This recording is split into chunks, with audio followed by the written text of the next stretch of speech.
Ramanaidu lines సంబంధించి కలెక్టర్గా మీకు ఒక ఆదేశాలు వచ్చాయి.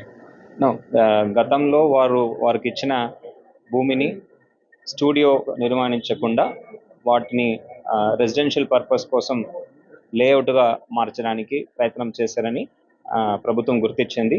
దాని మేరకు ఆ సంస్థకి నోటీస్ జారీ చేసి వాళ్ళు ఒక సమాధానం మేరకు చర్యలు తీసుకోమని మనకు ఆదేశాలు జారీ చేయడం జరిగింది. దాని మేరకు తగు చర్యలు తీసుకోవడం జరుగుతుంది.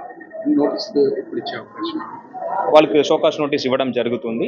GOMS 57 బేసిస్ మీద వాళ్ళకి ఇచ్చిన పబ్లిక్ పర్పస్ కోసం స్టూడియో నిర్మించడానికి, స్టూడియో సంబంధించిన అలైడ్ యాక్టివిటీస్ చేపట్టడానికి ఇచ్చిన భూమిని దానికి వాడకుండా దాన్ని డైవర్ట్ చేసిన క్రమంలో వారు ఒక సమాధానం ఏంటి అనేది మనం అడగడం జరుగుతుంది. ఆ సమాధానం మేరకు ఫర్దర్ యాక్షన్ ఉంటుంది.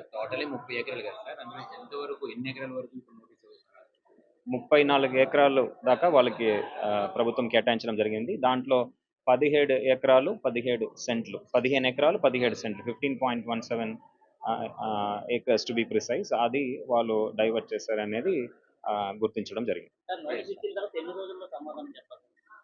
వాళ్ళకి సమయం ఇవ్వడం జరుగుతుంది. Minimum 2 weeks we will give them time. Based on that వాళ్ళు ఎక్స్ప్లెనేషన్ బట్టి ఫర్దర్ యాక్షన్ ఉంటుంది. Thank you.